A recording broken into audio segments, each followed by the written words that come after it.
Hello दोस्तों, आप सभी का हिंदी के लेक्चर में हार्दिक स्वागत है। आज हम आप लोगों को हिंदी व्याकरण से रस का अध्ययन कराएंगे।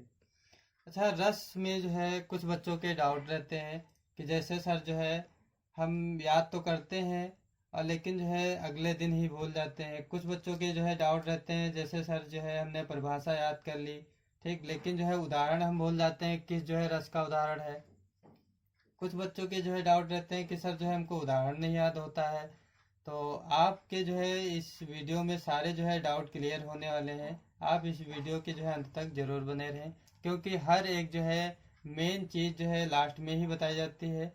तो चलिए हम रस आप स्टार्ट करते हैं। और रस, तो रस में रस का जो शाब्दिक अर्थ होता है वो होता है आपका आनंद, ठीक।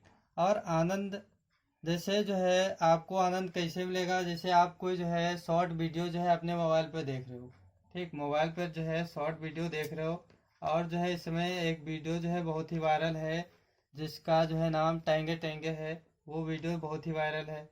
आप इसको देख करके जो आपके हृदय के अंदर आनंद प्राप्त होता है उसी को हम रस कहते हैं। तो रस की परिभाषा भी लिखी हुई है कि काव्य का वह रूप जो जिसे या जो सुनकर, देखकर या पढ़कर जो आनंद प्राप्त होता है उसे रस कहते हैं, ठीक। तो ये आपकी परिभाषा भी क्लियर हो गई होगी।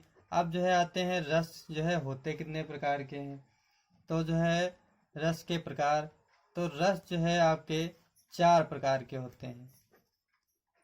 रस आपके 4 प्रकार के होते हैं, जिसमें से आपका पहला है स्थायी भाव।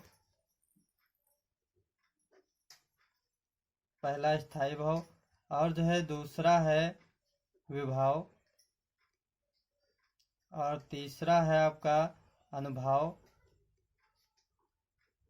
और चौथा आपका है संचारी भाव। ये आपके मुख्य 4 प्रकार होते हैं: स्थायी भाव, विभाव, अनुभाव और संचारी भाव। तो इसके बाद में हम पहली हेडिंग हमारी रहेगी कि स्थायी भाव क्या होता है। तो स्थायी भाव को हम लोग जान लेते हैं। तो पहली हेडिंग आप डाल लो कि स्थायी भाव, और इसको हम लोग समझ लेते हैं। तो स्थायी भाव का मेन उद्देश्य ये है कि जो भाव मनुष्य के हृदय में सदैव विद्यमान रहते हैं, जो भाव मनुष्य के हृदय में सदैव विद्यमान रहते हैं उन्हें हम स्थायी भाव कहते हैं। और एक बार हम परिभाषा भी लिख दें कि जो भाव मनुष्य के हृदय में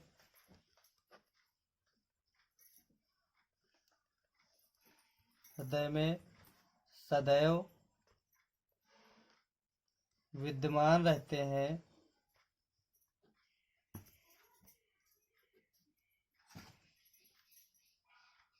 उसे स्थायी भाव कहते हैं।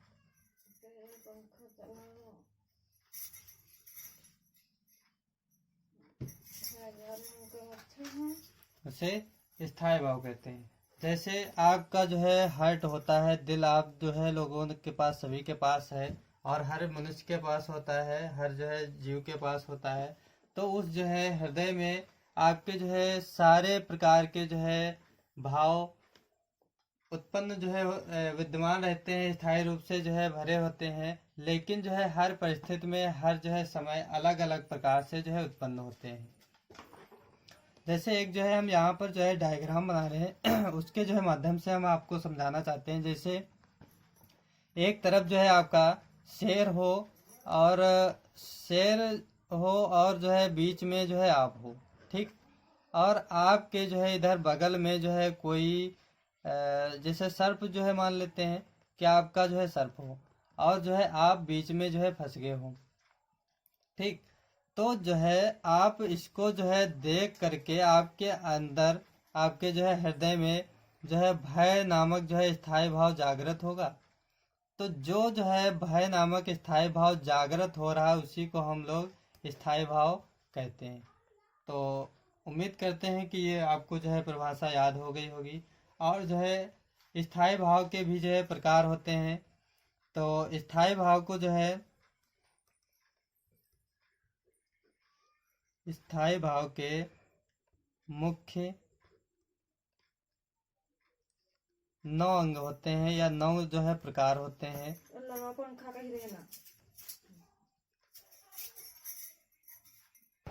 तो स्थायी भाव के जो है मुख्य 9 अंग होते हैं, किंतु बाद में आचार्यों ने जो है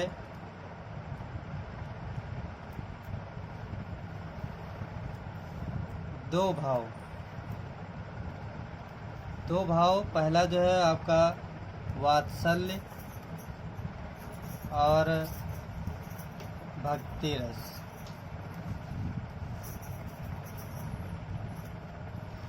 भक्ति रस जो है को मिला करके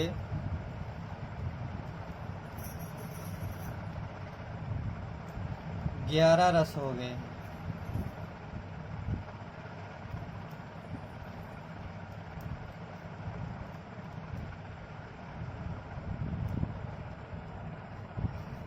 जो है आपके निम्न प्रकार हैं।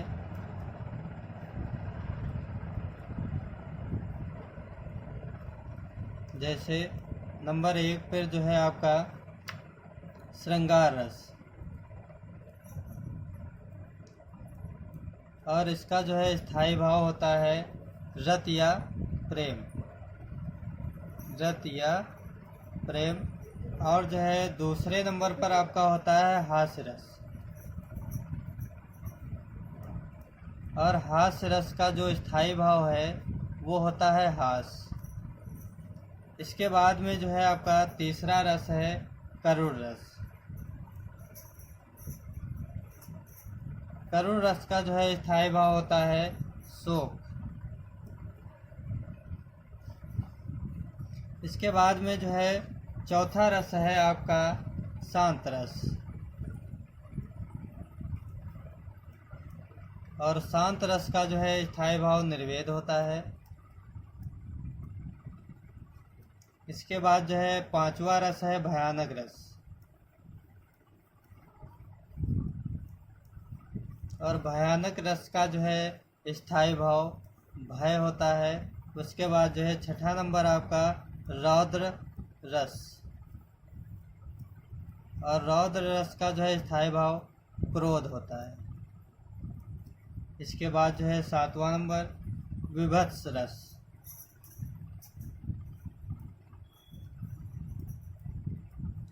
विभत्स रस के जो है 3 स्थायी भाव होते हैं। पहला आपका जो है ग्लानि,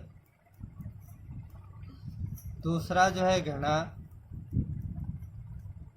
और तीसरा आपका जो है जुगुप्सा। आप इन तीनों में से कोई भी जो है एग्जाम में जो है लिख सकते हो, और तीनों जो है आपके सही माने जाएंगे।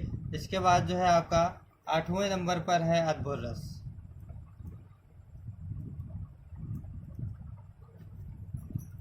अद्भुत रस का जो है स्थायी भाव है नंबर 1। इसके भी जो है 2 होते हैं। नंबर 1 पर जो है आश्चर्य, और जो है दूसरा जो है विस्मय। इसके बाद जो है नवा है आपका वीर रस, और वीर रस का जो है स्थायी भाव उत्साह होता है। ठीक, ये आपके जो है 9 मुख्य जो है रस जो है माने गए हैं। इसके बाद जो है 2 रस बढ़ गए हैं वो भी जो है हम लिख देते हैं। नंबर 1 नंबर जो है 10 पर है वात्सल्य रस। वात्सल्य रस का जो है स्थायी भाव होता है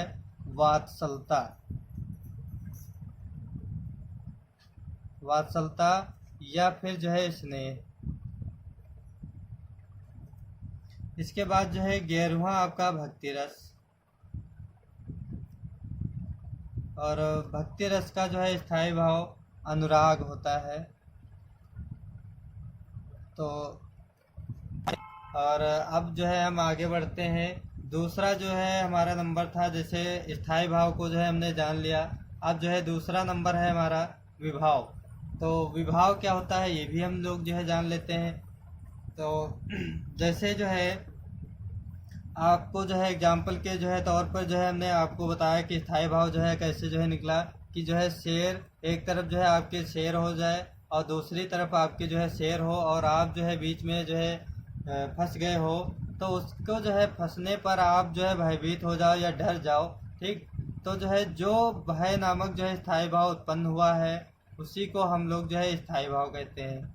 अच्छा, विभाव जो है क्या होता है कि जैसे जो है आप फंस गए तो ये एक जो है परिस्थिति होगी, या किसी जो है व्यक्ति या वस्तु के कारण या जो है परिस्थिति आदि को देखकर जो स्थायी भाव जो है जागृत हो उसे हम विभाव कहते हैं। तो इसमें जो है जो भय जो है निकल रहा है ये आपका स्थायी भाव भी है। ठीक, और जो है आप बीच में जो फंसे हो ये आपकी क्या कहलाएगी, परिस्थिति। ठीक, तो इसी जो है परिस्थिति को जो है देख करके जो है स्थायी भाव जगे, इस परिस्थिति को जो है देख करके जो स्थायी भाव जगे उसे हम लोग विभाव कहते हैं। तो एक बार जो है हम विभाव की जो है परिभाषा लिख लेते हैं। दूसरा नंबर जो है विभाव, तो जो व्यक्ति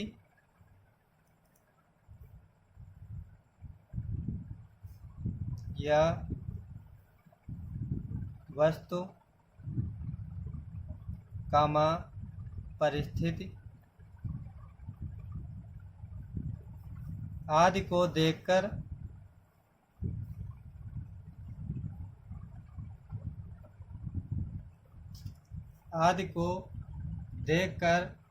स्थायी भाव जागृत हो।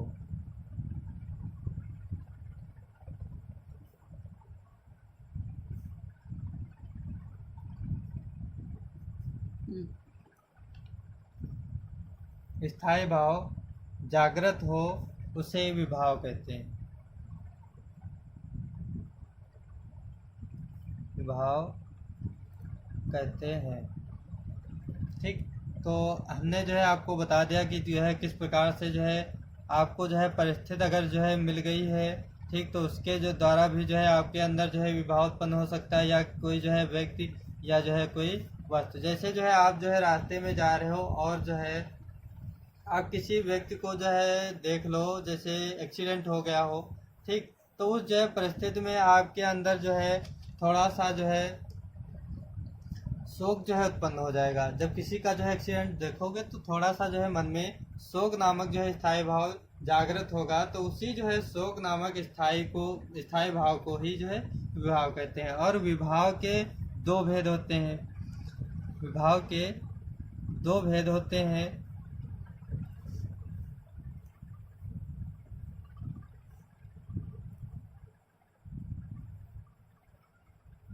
दो भेद होते हैं। नंबर एक पर जो है आलम्बन,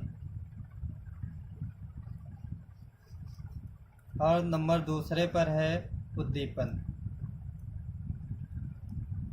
ठीक, तो आपको जो है इन दोनों में जो है दोनों जो है कैसे उत्पन्न होते हैं ये भी जो है हम आपको जो है बता देते हैं एक बार।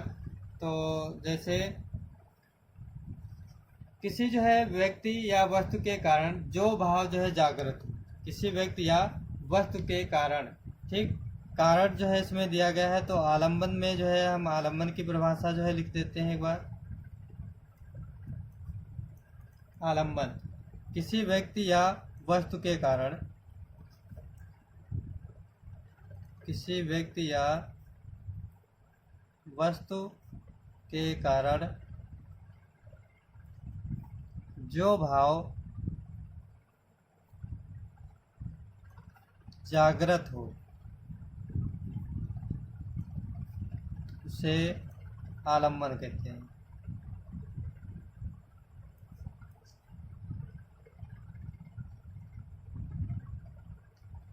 जैसे आप जो है किसी जो है डरावनी चीज़ को जो है देख लो, जैसे जो है मगरमच्छ को देखकर आपके अंदर जो है भय जो है नामक स्थायी भाव उत्पन्न होगा। तो जो मगरमच्छ है उसको देख करके जो है आपके अंदर जो है स्थायी भाव जग रहा, तो यहाँ पर जो है जो मगरमच्छ है वो आपका जो है आलम्बन हो जाएगा। ठीक, तो इसी प्रकार से जो है दूसरी के जो है परिभाषा देख लेते हैं कि उद्दीपन क्या होता है। तो ये जो है नंबर 1 दूसरी जो है उद्दीपन।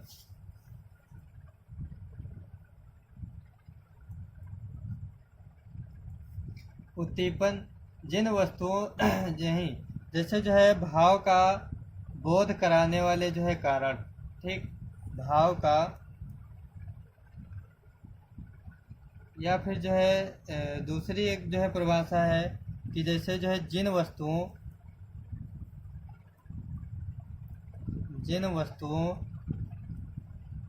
या परिस्थिति को देखकर, जिन वस्तुओं या परिस्थिति को देखकर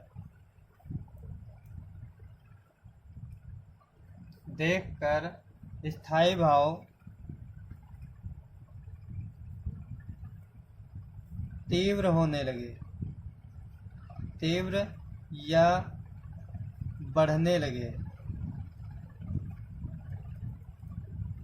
तीव्र या बढ़ने लगे, उसे जो है उद्दीपन कहते हैं।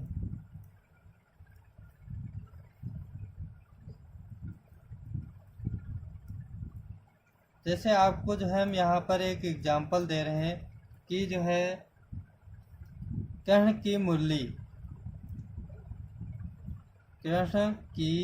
मुरली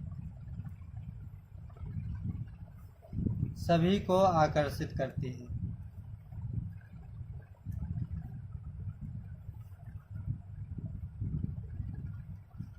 सभी को आकर्षित करती है।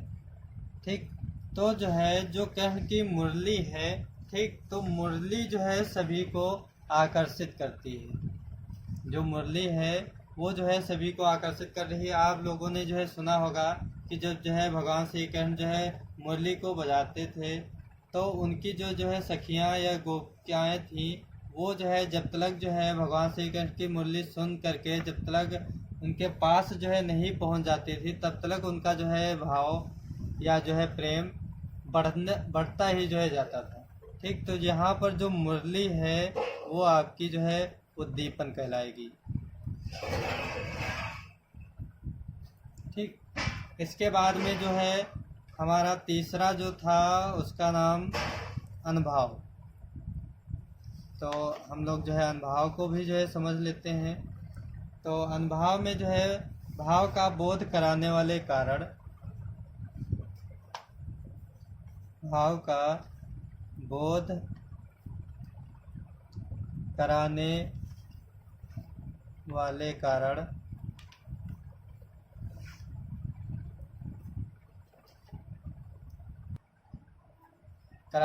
जो है कारण तथा मन में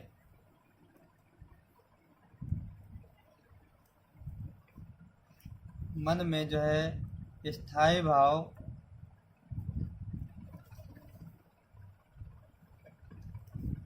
जागने पर जो शारीरिक चेष्टाएं दिखाई देती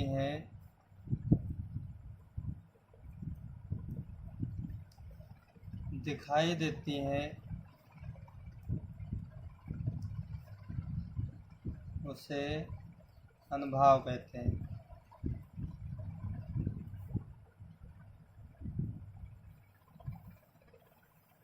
ठीक, जैसे जो है आप उसी जो है उदाहरण के माध्यम से हम आपको जो है समझाने की कोशिश कर रहे हैं। जैसे शेर हो, ठीक, और बीच में आप फंस गए हो और आपके जो है इधर सर्प हो।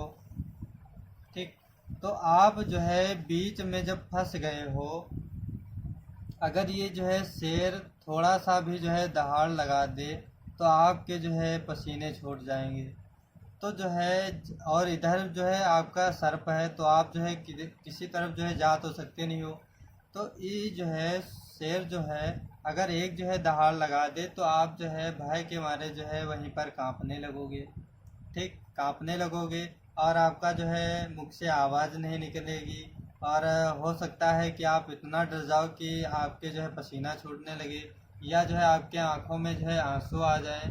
ठीक, तो ये जो बाहरी जो है शारीरिक चेष्टाएं दिखाई देती हैं, उन्हीं को जो है हम अनुभव कहते हैं। इसके बाद जो है चौथा नंबर था आपका संचारी। ठीक, तो संचारी भाव की जो है हम लोग परिभाषा देख लेते हैं। तो संचारी भाव में जैसे नायक और जो है नायिका, नायक और नायिका के मन में क्षणिक मनोविकारों को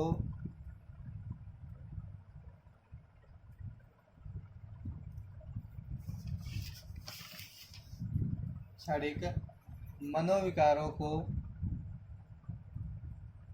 संचारी भाव कहते हैं।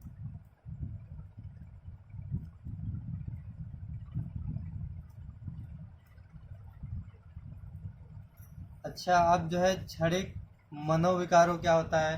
क्षणिक का मतलब होता है कि कुछ क्षण, और मनो का मतलब होता है मन में, विकार का मतलब जो है विचार। आपके जो है मन में जो है थोड़ी देर के लिए जो विचार उत्पन्न हो, ठीक, नायक और नायिका के मन में जो है थोड़ी देर जो है कोई विचार उत्पन्न हो, उसी को हम लोग जो है संचारी भाव कहते हैं। जैसे और एक बात है, संचारी भाव की जो है संख्या 33 जो है मानी गई है। संचारी भाव की संख्या 33 मानी गई है।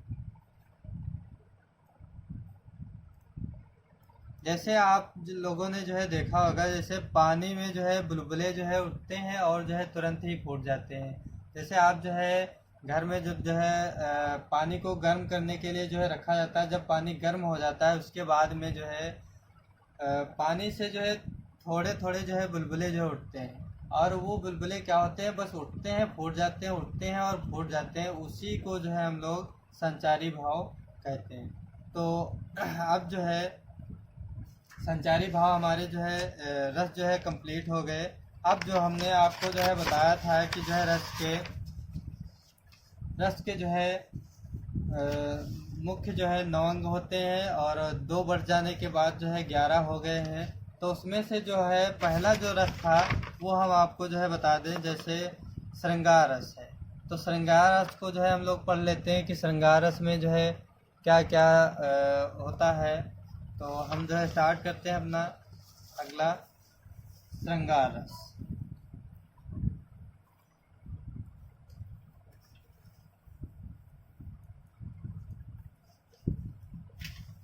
ठीक, अच्छा, श्रृंगार रस की जो है हम पहले तो आप जो है परिभाषा बता दें कि जो है नायक और नायिका, नायक और जो है नायिका के मन में जो है रत या प्रेम का स्थायी भाव जागृत हो, उसी को हम लोग जो है श्रृंगार रस कहते हैं। तो परिभाषा भी जो है लिख देते हैं, आप लोग जो है देख लीजिएगा। नायक और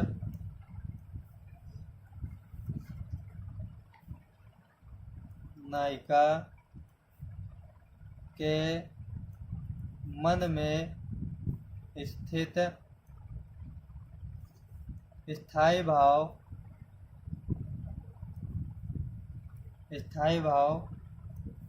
रत या प्रेम के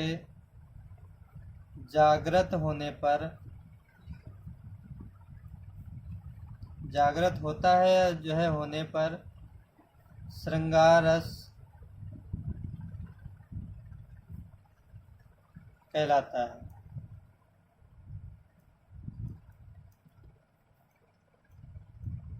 अच्छा, श्रृंगार रस हो गया। जैसे आपको जो है एग्जाम्पल से जो है हम समझा दें, आप लोगों ने एक जो है भजन सुना होगा, जैसे कि एक डोली चली। पहले तो हम जो है लिख देते हैं, उसके बाद में जो है हम आपको पढ़कर सुना देंगे कि एक डोली चली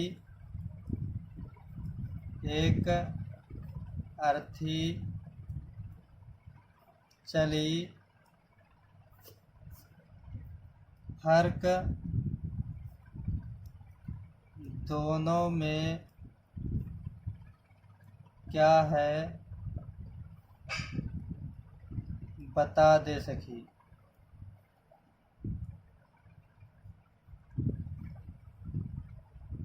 तो ये जो है आपने भजन सुना होगा कि एक डोली चली एक अर्थी चली फर्क दोनों में क्या है बता दे सकी। तो एक जो है जो डोली जो है चली है, तो एक डोली में जो है दोनों जो है, ये जो डोली होती है तो पहले जो है शादियों में जो है चला करती थी। तो ये जो डोली में जो स्त्री बैठी हुई है वो अपने जो है पिया के पास जा रही, और जो दूसरी जो है जो अर्थी में जो है स्त्री बैठी है या जो है लेटी हुई है वो जो है अपने पिया से दूर जा रही है। ठीक, तो इसीलिए जो है ये उदाहरण आपका जो है बहुत ही परफेक्ट है, और इसी से आपको जो है पता चला कि श्रृंगार रस होता है। अच्छा, श्रृंगार रस के जो है दो प्रकार भी होते हैं। श्रृंगार रस के दो प्रकार होते हैं।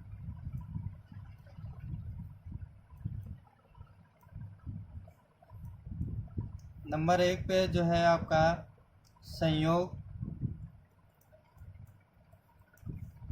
श्रृंगार रस, और नंबर दूसरा जो है वियोग श्रृंगार रस।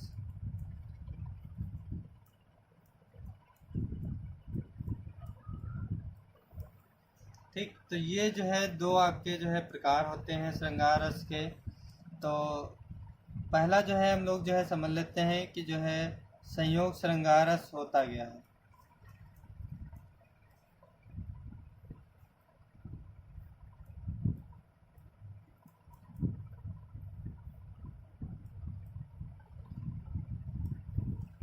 तो संयोग श्रृंगार रस में ये होता है कि जहाँ पर जो है नायक और नायिका का मिलन हो रहा हो, जहाँ पर जो है नायक और नायिका का मिलन हो रहा हो उसे जो है संयोग श्रृंगार रस कहते हैं। और जहाँ पर जो है नायक और नायिका का एक दूसरे से अलग जा रहे हों वह उसे जो है हम लोग वियोग श्रृंगार रस कहते हैं। तो परिभाषा भी जो है एक बार लिख दें कि नायक और नायिका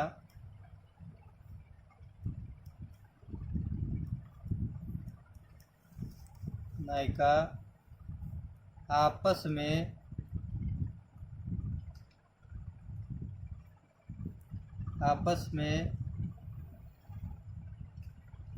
मिल रहे हो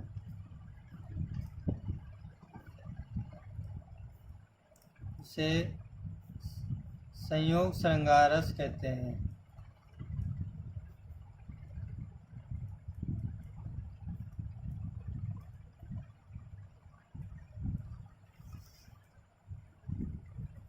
इसके बाद जो है हम लोग जो है दूसरी हेडिंग वियोग को जो है देख लेते हैं।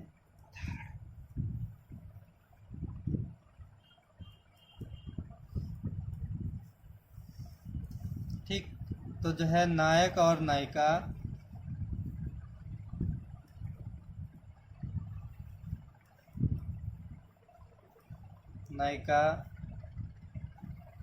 आपस में बिछड़ गए हों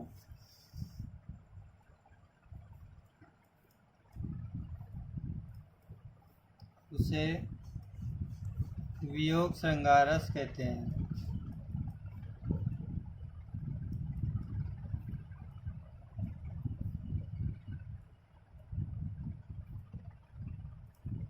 ठीक, तो आपको जो है हम इसी जो है उदाहरण के माध्यम से जो है समझाना चाह रहे हैं कि जैसे जो है एक जो है डोली चली, तो इस जो है डोली में क्या है कि एक स्त्री जो है अपने जो है पिया से जो है मिलने के लिए जो है जा रही है, तो वहाँ पर जो है संयोग श्रृंगार रस हो गया।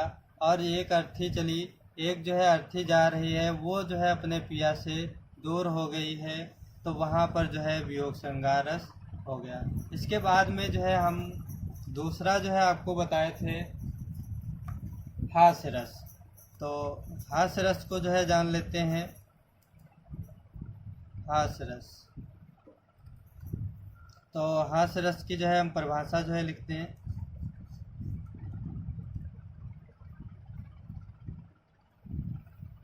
किसी व्यक्ति की आकृति, कामा वेशभूषा, कामा चेष्टाएं या अनोखी बातें,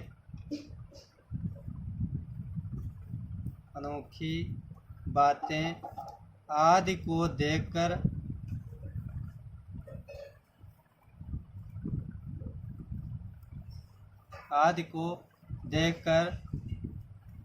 जो हमारे हृदय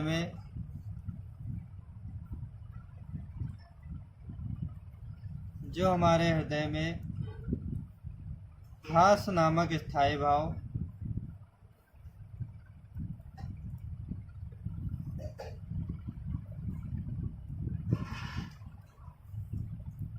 भाव जागृत होता है,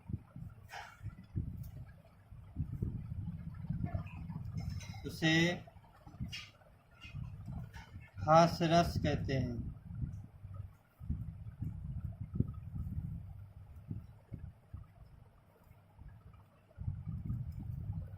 जैसे एग्जाम्पल में आप लोगों ने जो है सुना भी होगा कि शीश पर गंगा हंसे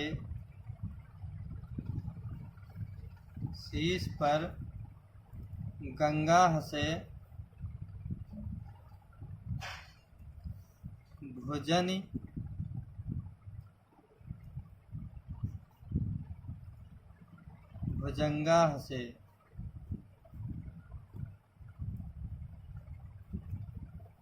और हास ही को दंगा भयो।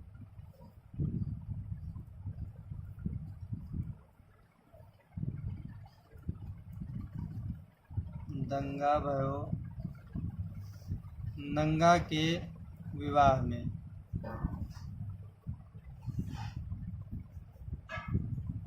तो आपको जो है ये पढ़ने से ही जो है इसमें हास्य जो है उत्पन्न हो रहा है कि शीश पर गंगा हंसे भुजंगा हंसे हास ही को दंगा भयो नंगा के विवाह में। तो जो है भगवान शिव जी का जो है विवाह हो रहा था, तो वहाँ पर जो है उनके शीश पर जो है गंगा जी हंस रही थी और भुजंगा हंसे, और उनके जो है गढ़ लोग जो थे वो भी जो है हंस रहे थे। और हास ही को दंगा भय, और उसी जो है हास में जो है हंसी मजाक में जो है दंगा हो गया, और नंगा के विवाह में शिव जी के जो है विवाह में दंगा हो गया। तो आपको जो है इस दोहे को मतलब जो है इस जो है उदाहरण को जो है समझ करके ही या पढ़ करके ही आपको जो है हंसी आ रही होगी, तो उसी को जो है हम लोग हास्य रस कहते हैं। अब जो है तीसरा नंबर है आपका करुण रस। तीसरा नंबर है करुण रस, जिसका स्थायी भाव जो है शोक होता है। जैसे परिभाषा जो है हम लिख दें,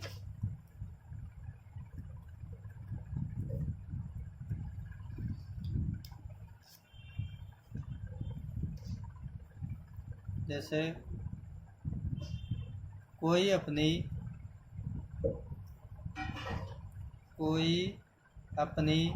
प्रिय वस्तु के खो जाने से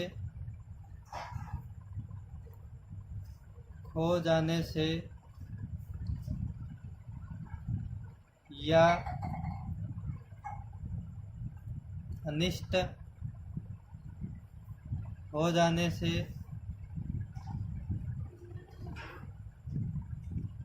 जो हृदय में शोक नामक स्थायी भाव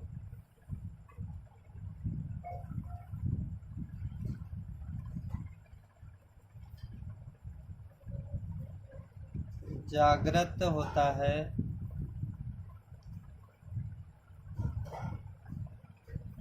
उसे करुण रस कहते हैं।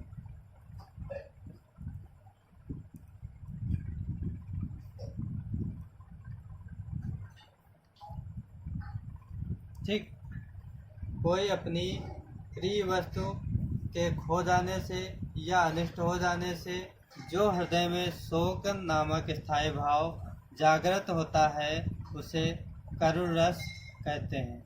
अब जो है आपको उदाहरण जो है बता दें ताकि जो है आपको बिल्कुल क्लियर हो जाए। जैसे मढ़ खोए भुजंग सी, मढ़ खोए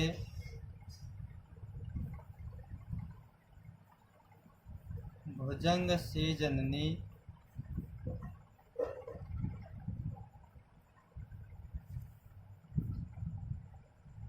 हंसा पटक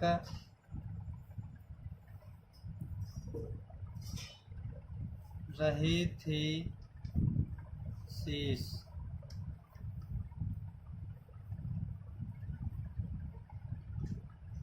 मढ़ खोए भुजंग सी जननी, हंसा पटक रही थी शीश। अंधी आज बनाकर मुझको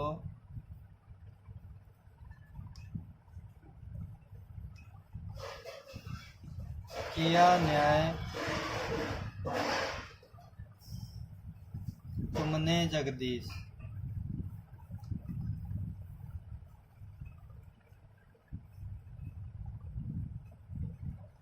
तो ये जो है आपका करुण रस का जो है उदाहरण हुआ कि मढ़ खोए भुजंग सी जननी, हंसा पटक रही थी शीश। अंधी आज बनाकर मुझको किया न्याय तुमने जगदीश। तो इसी के बाद जो है आपका हाई स्कूल में जो है हास्य रस और करुण रस ही पूछे जाते हैं। तो आज के लिए जो है इतना ही, और मिलते हैं अगली जो है नेक्स्ट वीडियो में। तब तक आप जो है एक बार पुनः जो है रिपीट करके वीडियो को जो है देख सकते हैं। और तब तक के लिए धन्यवाद। जय हिंद, जय भारत।